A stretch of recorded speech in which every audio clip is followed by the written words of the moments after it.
This is an indie game. Dear God. There's more. No. Indie game. You know them, you love them, and if my analytics are correct, then only 2% of you watching this video are actually subscribed. You want to see more, and I'm here to deliver, as I got not 1, not 10, but 6 whole indie games for you to check out as soon as you're done with this video. But before we jump into our first game, I just have one question. You like kissing girls?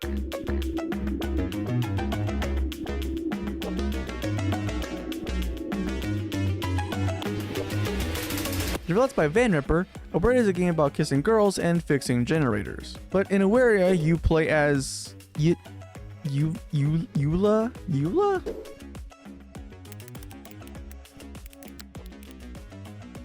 Ula. Tasked with fixing generators, all while running from glowing green ghost women that want to kick your ass. Now, while that makes this game sound like it's a nice and pleasant experience, this game is anything but that. As while scrambling to fix generators, the attacks each ghost girl throws out creates a level of stress and anxiety that I haven't felt since I tried getting to top 500 in Splatoon 3.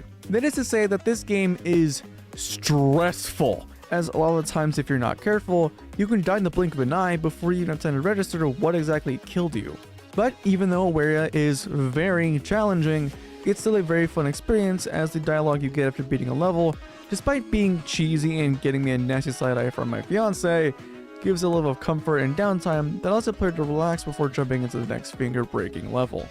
So if what you've seen so far this game has interested you at all, then please go check out Awaria, you won't regret it. Have you ever been stuck in a time loop? Have you ever been stuck in a time loop? Have you ever been stuck in a time loop? Please help me! In Stars and Time is an RPG game developed by Insert Disc 5 that is just absolutely amazing, heartbreaking, mind-bending, incredible. But in Stars and Time, you play as Sifrin, traveling with your companions in order to save the world from the king, or remorseful ruler that has frozen most of the land in time. And that's just about all I can say about the story without giving away spoilers. Trust me, I would love to get into the game's story, as it is hands down one of the best stories I've ever experienced in a game, but In Stars and Time is just one of those games that you just have to experience for yourself. But aside from the story, the gameplay is pretty fun. Now, while the gameplay in its most basic form can be compared to other games like Omori, I personally find this approach to both combat and exploration to be fun. And even though my only real critique of this game is how slow early game combat encounters can feel, I still enjoy the game's slower moments, as it allows me to dwell on the game's story and living plot threads. And don't worry, if you're someone like me that finds the memorization of needlessly complex elements and attacks in RPGs to be a chore, then you're in luck, because In Stars and Time literally uses a rock, paper, scissors attack system that is quite literally just rock, paper, scissors, removing the need for the player to learn a whole new attack system since everyone's played rock, paper, scissors at least once in their life. But In Stars and Time is a fantastic game with an adorable art style and notable characters that gets my 100% recommendation if you enjoy RPGs. So please, go show this game some love. This game is really hard to pitch. Like, how am I supposed to pitch a puzzle platforming game about a chicken that craps out bombs whenever it wants to? Like, oh, well, I guess just like that. Developed by Nitrome, Bomb Chicken is a puzzle platforming game that is stupidly fun to play. But don't let the gameplay you're seeing right now fool you. This game is hard. Now, as I mentioned earlier, in Bomb Chicken you play as a chicken that can lay bombs. But what I didn't mention is that you use these bombs to do literally everything. Need to reach your platform? Use a bomb. Need to take enemies out? Use a bomb. Need to run from the IRS to do tax evasion? You can probably use a bomb. Now, while this might make the gameplay of Bomb Chicken sound fairly easy, as everything in the game can be solved with a bomb, oh boy, are you mistaken, as the greatest tool you have at your disposal is also probably going to get you killed the most. This is because bombs are not only set in a timer, but also trigger neighboring bombs as well, causing them to explode no matter how early they were placed, making the entire bombs you'll likely create in this game to solve puzzles deadly, causing you to either restart the room or the entire level, depending on how many lives you've lost. But while my only real issue with Bomb Chicken has to do with the fact that some levels feel like they have a major spike in difficulty at times, I honestly welcome the challenge, as Bomb Chicken is a game that is constantly pushing the player. So, if you're a fan of chicken and puzzle platformers, then Bomb Chicken might be the game for you. What'd you say? I'm your Uber driver. Get in. I didn't order an Uber. We've got one now. I'm good, bro. Oh my fucking God! Buck Up and Drive is a game made by Fabio Fontes that's all about going fast, grinding fast, and eating ass. In Buck Up and Drive, your only goal is to go fast. No, like, seriously? That's your only goal. Well, I mean, besides taking out the police, racing against rivals, and causing untold amounts of destruction.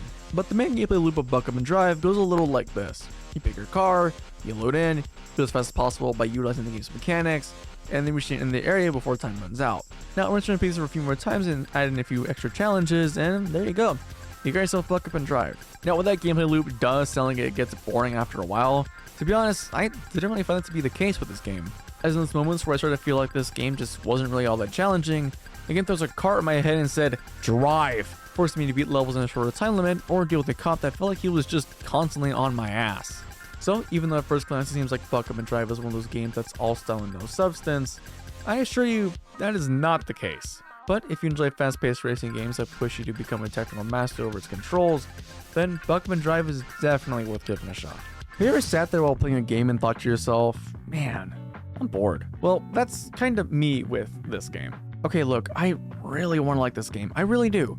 But Talented is just one of those games that just feels like it really isn't for me. But Talented is an arcade roguelite developed by Turtle Fox Games. In it, you're tasked with surviving 20 waves against the demonic conveyor belt, a machine that basically forces monsters to approach you, with the only way to defend yourself being through your main weapon. Now, it's worth mentioning that the roguelite aspect of Talented comes from the skill tree, as every run the tree is randomized, meaning the skills and bonuses you unlock are different every time. But on paper, this game sounds like it's something I'd enjoy, as I love roguelike games. But Talented is just, well, it just feels like it falls flat a little bit. Now, this is in no way caused by the game's roguelite skill tree, as I find that feature to be pretty smart and well implemented. Now, the issue I have with the game lies in its gameplay. Earlier, I mentioned how in Talented, your main task is to survive 20 waves, but I didn't quite mention how. See, in Talented, the main gameplay consists of you pressing keys in 4 different directions to allow your auto attacks to clear out oncoming foes. And while you do have the occasional ability, holding down in one direction and letting your auto attacks do their thing is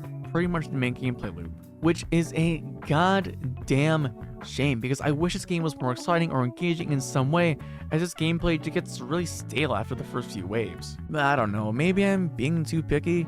After all, I'm used to other roguelikes like Risk of Rain 2 and Hades, games where the main gameplay is centered around the player's skill and progression, so maybe I'm just being too rough on Talented. Regardless, Talented is a pretty good game and one that I recommend you check out if you're down for a more chill roguelike experience. This game is like if it gave the ability to jump really high to short people. Developed by Jerome and Simon LaBelle, Koboo the Tree Spirit is a fast-paced arena fighter roguelite, where you take control of Koboo, an angry little tree spirit that goes around massacring anyone that just so looks in its direction. Now, from a roguelike standpoint, Koboo is a very basic game.